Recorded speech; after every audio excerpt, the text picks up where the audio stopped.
Thank you again for joining us today for this session on creating ROI-based business cases for workplace change.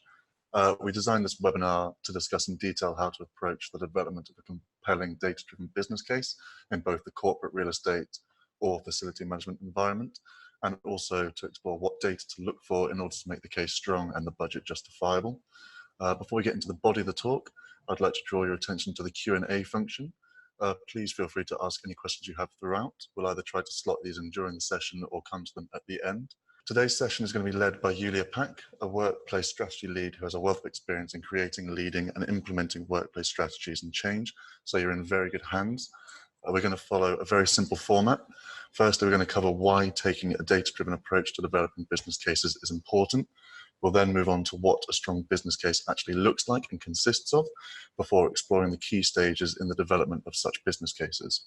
Then we'll briefly summarize some of the key takeaways before turning the presentation over to you guys for the Q&A section. So without further ado, over to you, Yulia. Thank you, David, and welcome everyone. Actually, all our webinar topics and content are designed around what we hear from our clients, our partners and prospective clients, of course, and this webinar is not an exception. So as our clients tell us, space utilization and workplace change conversation are really heating up globally, especially in cities like London or Dublin, where companies face both high occupancy costs and competition for best talent. It's also true that modern workplace is becoming a really complex operational asset and also a very powerful business tool. So as your business tool, workplace calls for pretty much the same approach as other core business initiatives, such as developing new product or entering new markets or geographical expansion. So with so many moving parts, including occupancy planning, workplace change, rental and non-rental cost control, and also increasingly employee experience, and workplace equally requires very strategic and proactive management and forecasting. And that's where the business case approach comes in. If you take a structured and data-driven business case approach to preparing and socializing your workplace change initiative, it will highly improve the chances of its success, as simple as that. Regardless the scale of change, a very well-prepared business case will receive much stronger stakeholder support later on. So a good business case needs to be, first of all, evidence-based, so really grounded in very well-researched solution. Secondly, it needs to be a very good fit to your strategic business needs. So there you will have to demonstrate a very good understanding of organizational needs and those of relevant stakeholders, as well as relative merits of different options that are available. And finally, it needs to be commercially viable. So a very good ROI-based solution that will compare your costs against the gains. So whatever your workplace change scope and ultimate impact and stakeholders are, the key elements of a well-prepared and compelling business case would be these four. So first of all, clearly defined objectives and KPIs. So basically what it is that needs to be improved and how the success of the initiative is going to be measured and assessed. Second one is how to get there. So it's your timeline and key outcomes at each stage. A third element is what it would take to get there, right? So what resources this initiative requires, like time, budget, or people. And lastly, your ROI validation. Is the initiative worth the investment? And now, when we had a very brief look at the essential components of a strong business case, let's see what the process of building this business case might look like. This slide basically just illustrates one of the many possible approaches to building your business case, and this one is fairly straightforward. So just as a way of disclaimer, of course, there is no one-size-fits-all approach to business case development and presentation. So the process and outcomes that we share today illustrate just one possible way of doing that. In your organization or your company, it might work differently, depending on the size, business culture, existing practices and processes, and the scale of the change. We just saw that this one fits pretty nicely with the workplace change initiative process and outcomes. So 3 stages. At the first one, the outcome would be, like I said, clearly defined objectives and metrics. Second stage is basically the time for you to collect the data to validate your assumptions about how the workplace and workspace can be performing better and what can be improved and how. And do your research around solutions, the cost of the solution, and other resources required. And finally, when you collected all this data, you will be able to justify your costs by doing a very simple ROI calculation. And then you're ready to go. However you want to socialize your business case, it really depends on what your stakeholders are and what your organization is like. But I mean, usually it can be done in a formal way or informal, whatever works. Here we just focus on these 3 key stages that help you kind of put together this business case. Just before we move on to the next slide, Yulia, we've actually had a pretty relevant question pop up. So the first question is, typically, how long does it take to get a workplace change business case off the ground? It really depends on the kind of initiative we're talking about.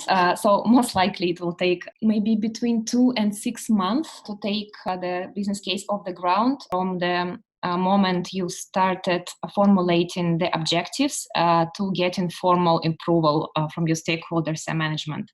And most importantly, getting your budget. The change initiative itself will take up to 2 or 3 years after that. So I would just say that the general rule for business case would be developing and presenting it as soon as possible, really after you receive the preliminary kind of go ahead or green light. Because just simply the need for change need to be really burning and current, and the potential benefits need to be demonstrable and very, very clear, especially in larger organizations where it might otherwise get deprioritized pretty easily. This is your first stage, preparatory stage. It's probably a good place to start will be to say that building your business case for change and getting green light for this initiative is really a project in its own right, considering there are a lot of preparatory work to be done and data collection and stakeholder engagement involved. But not to worry, really all this hard work pays off because meaningful workplace change initiative, well structured and evidence-based, of course, receives the benefits of much more efficient and effective workplace and really acts as a powerful transformation tool for the whole company. So the process here would include steps like assessing your current situation, think about your core challenges that you're going to tackle with this initiative, define objective, start speaking to stakeholders, get them on board really early, not just to get their support, but also to test levels of resistance, because this is quite often the case as well when it comes to workplace change and kind of higher level strategic changes. You'll have to understand roughly when you would like to start the change. So basically there you will be able to align the change with the other events or other change management initiatives like a reorg in your company or your next lease event where you can downsize or move to different office. So my advice here just would be, like I said, getting stakeholders on board early and also really think hard about your success metrics for workplace change, because this is the element that is really makes your business case look great and makes it really strong. So a couple of words about the success metrics here. Most commonly used success metrics are either cost saving or cost avoidance opportunities. I'm sure this is very familiar to you all. Some of them are much less tangible, but nonetheless very, very important, such as employee experience improvement, and not just experience of working in the space for employees, but also visitors and clients who will visit your offices really need to have a great experience there. So these, like I said, are less quantifiable, but still they can be measured through things like staff retention rates, for example, or employee satisfaction rates measured by Lisman Index or any other workplace experience tools. But the golden rule for defining your success metrics would be to keep them really clear, realistic, achievable and measurable. Step 2 is where you will be validating your current challenges and potential opportunities for improvement with the hard data. So basically here, we should be looking for hard evidence that our workplace could be performing better. And also we should be collecting the data to validate our assumptions around risks and opportunities to make it better and more productive. So just some examples of the types of information to reinforce your business case. Well, basically space utilization is one of the most obvious kind of types of data here. Also, you might be interested in understanding your current and projected costs, which I'm sure you're very well aware of, by desk or by head. A number of workplace-related complaints can be another indication that the change is needed. Levels of employee satisfaction is also very useful to understand turnover rates, performance of your workplace against the rest of your portfolio or the kind of industry average, which is pretty easy to get hold of because there are a lot of industry reports with the standards and research, which is relevant. So basically, the ways to collect the data are here: utilization surveys. You will need to look at internal documents and analytics, maybe to compare your site with other sites if it's multi-property portfolio. Also carry out employee engagement surveys, interviews with the department heads and key stakeholders in your company, and research industry reports. Quite interesting what other companies are doing in terms of collecting the data to validate the business case. So according to this year's pretty kind of fresh JLL survey, 66% of companies globally monitor workplace utilization on a regular basis. So this is mainly medium and large scale companies, but still the number is pretty impressive. Of these companies who monitor utilization regularly, more than half use utilization data to build their business cases. So basically this is the third most common reason to use utilization data after reporting and I think capacity planning. Yeah, so the tip here is get hold of best practices, research the industry, put together the data, link them up, and see how you can validate your challenges and objectives. So now when we have gathered, let's say, sufficient evidence to support our case, we would want to understand how to get there and roughly what it would cost. So here, the second step, next step, is researching your options and cost of solutions. At this stage, it's really important to gain a really good understanding of potential budget requirements, time, and other resources. It's important not just because you want to plan ahead, obviously, but of course, you will have to compare these costs against the gains later on when calculating your ROI. Depending on the scope and your objectives, you will need to consider different available options. For example, mobilizing your internal resources or involving external consultants, or maybe it could be a combination of these two, which is also quite common. Also consider various methods of data collection and analysis at both your business case kind of development and also the change management implementation stages. For example, for workplace utilization, it would be visual or manual or automated surveys. Maybe I'd like to pause here for a couple of minutes and briefly discuss the difference between visual surveys and automated utilization monitoring, because this is something we get a lot, this question from our clients and potential clients as well. There are pros and cons of using these two methods, but really they are not interchangeable options. Although providing fairly comprehensive and accurate picture of how the space is being used, visual observation can realistically be carried out only for short strands of time. Otherwise, it just gets too expensive, and also it can be quite disruptive for employees. Interestingly, in the same research that I have already cited, nearly half of the companies that track utilization use a combination of technology and visual observation, and a third of companies fully rely on technology, and only I think a quarter of these companies make do with visual utilization only.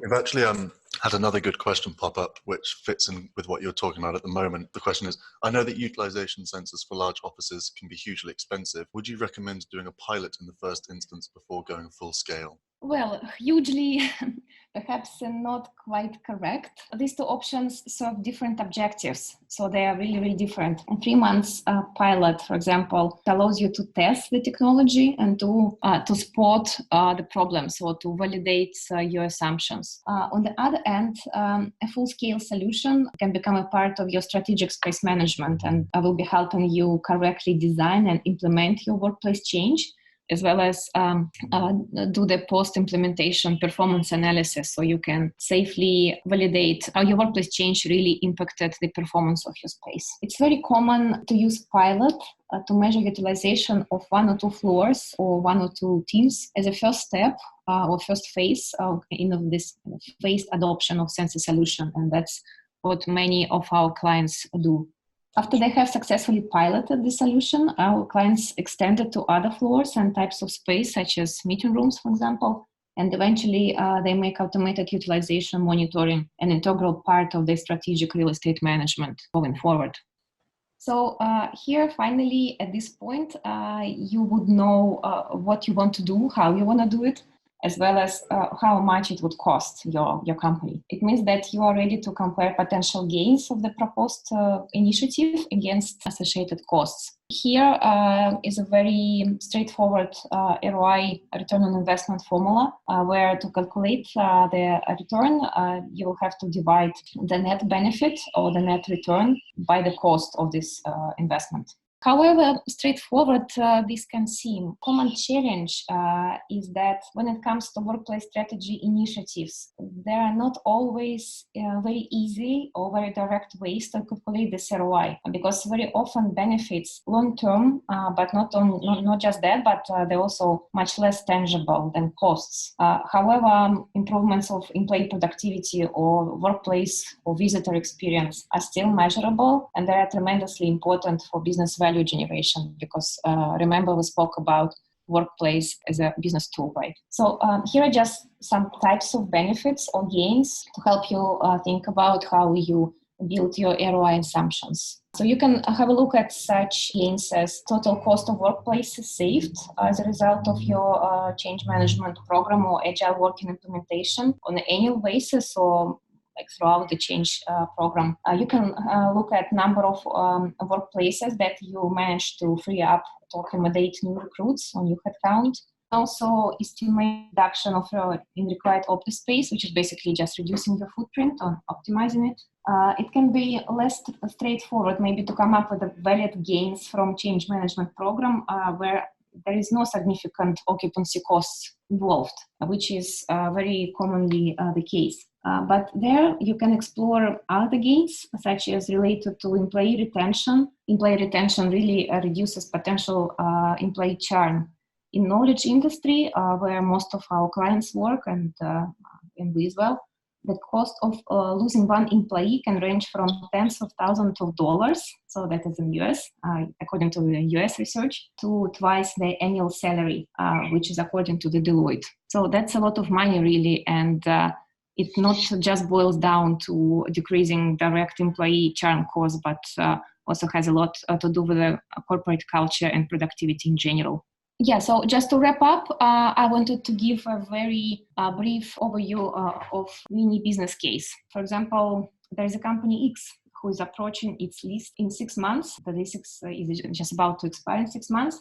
And the company wants to investigate if they could implement a desk sharing to reduce its footprint in their new office. Also, this new space that they're moving to is a flexible or serviced office space. It's all in London, with a 1-year lease term with the option to extend after 1 year. So basically at this point, they just need to understand what the footprint for the first year needs to be, and then expand or downsize within the same building.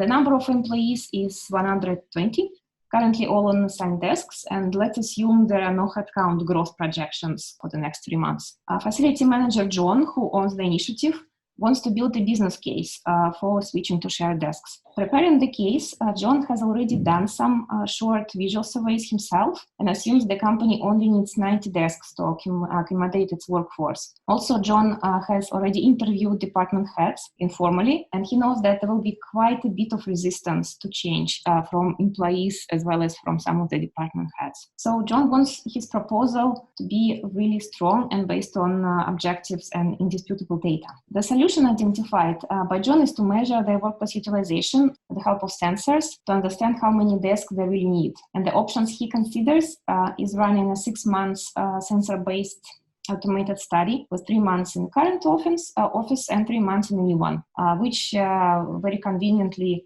leaves him 3 months to decide on the size and location of this new office, right? The costs of this program will be basically just the cost of sensor subscription program for 6 months, because we assume that all change management, pre and post-move surveys and communication will be done in-house at no cost, and there will be no additional investments into technology because the new flexible office will provide all technology the company needs. So in this case, John's return on investment would be cost of these 30 desks he's saving, with the assumption of cost of one desk in this new location is £400 a month, which is average for London, average quality flexible offices right now, minus cost of survey divided by cost of survey. That will give him over 800% ROI, which is a really huge number.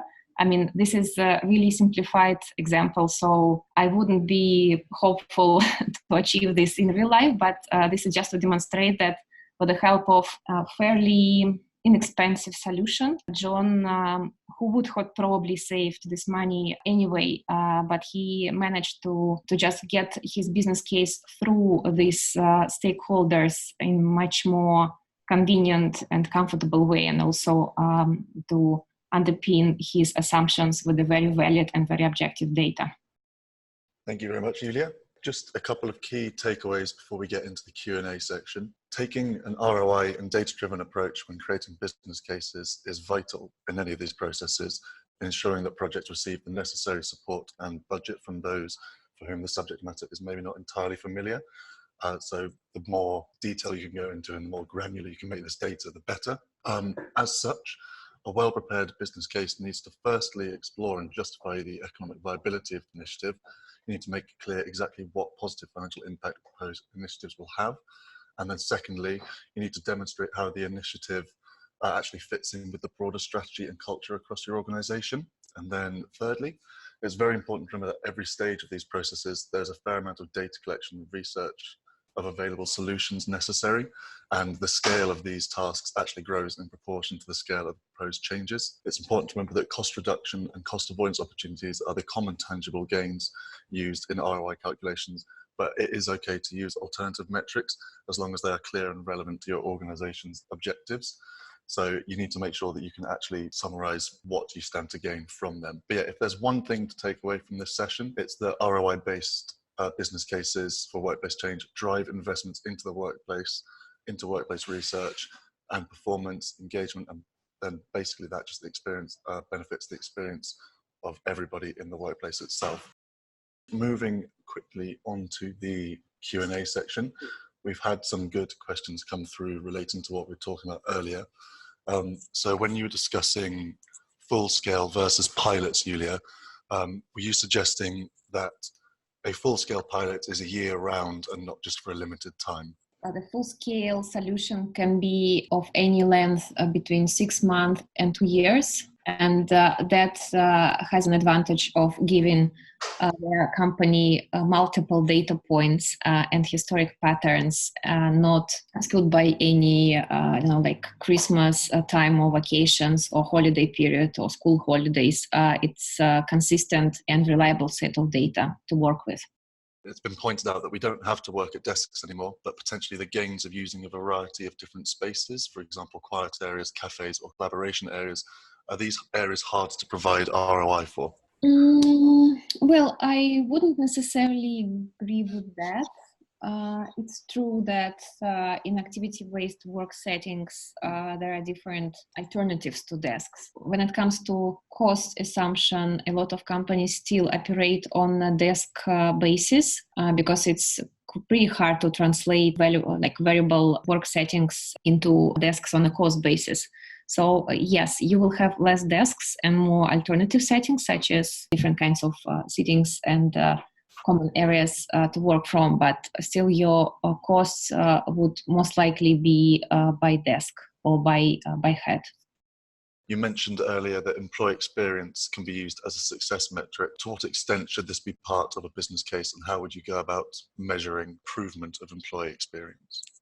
Well, this is a really good question. To a very large extent, I always advocate putting a lot of emphasis on employee experience and its improvement. It's true, I mentioned several times throughout the presentation, it's much more difficult to measure and quantify than more kind of cost-related opportunities. However, a lot of different survey and analytical tools have been developed to help companies measure and compare the improvement in employee experience. The largest one, or the most common one, is called Leesman Index. This one kind of sets the standards of analyzing employee experience throughout change management initiatives. So in the beginning, then throughout different stages, and then finally do kind of post-implementation diagnostic of how people feel about the space and is it helping them to do their job and their collaboration better than before? So just aware of time, we've probably got time for just a couple more. One that's just come in is, how quickly can we expect to see ROI? It really depends on how quickly you get the business case through and how quickly you implement the initiative, of course, but not everything is dependent on you, right? So of course it boils down to the nature of the return on the investment. So if, for example, it's something occupancy cost related, then in this case it's immediately actionable and it's very tangible gain, and which you will likely to see at your next lease event if you choose to use this point to execute your strategy.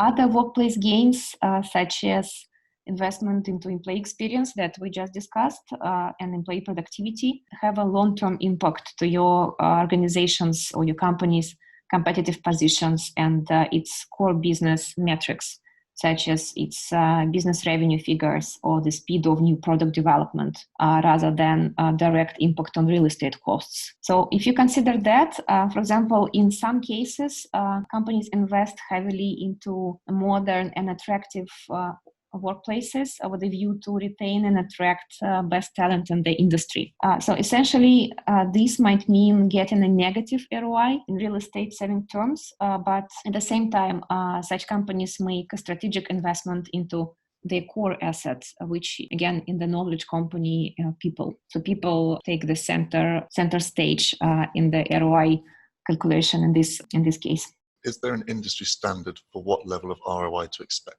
As far as I know, there are no such standard. Any positive return is great, right? Because money saved are money earned. We can have a look at bank deposits that, in the UK, on average, they would bring you 1 to 2.5% annually. That's fixed rate deposits. While acceptable return on investment in general is about 10 to 15%, which is considered pretty good. And over 15% is much better, but that might start involving higher risks. So it's really, really hard to say, but I know for a fact that many corporate real estate managers in global companies where footprint cost savings potential has already been recognized have that objectives as a part of the KPIs. But how exactly they targets are set, unfortunately, I don't know. So I just want to say thank you again to everybody who's joined us today. If you have any further questions, please do feel free to get in touch with us. Thanks very much for excellent questions. It was a pleasure to host the webinar and enjoy the rest of your evening.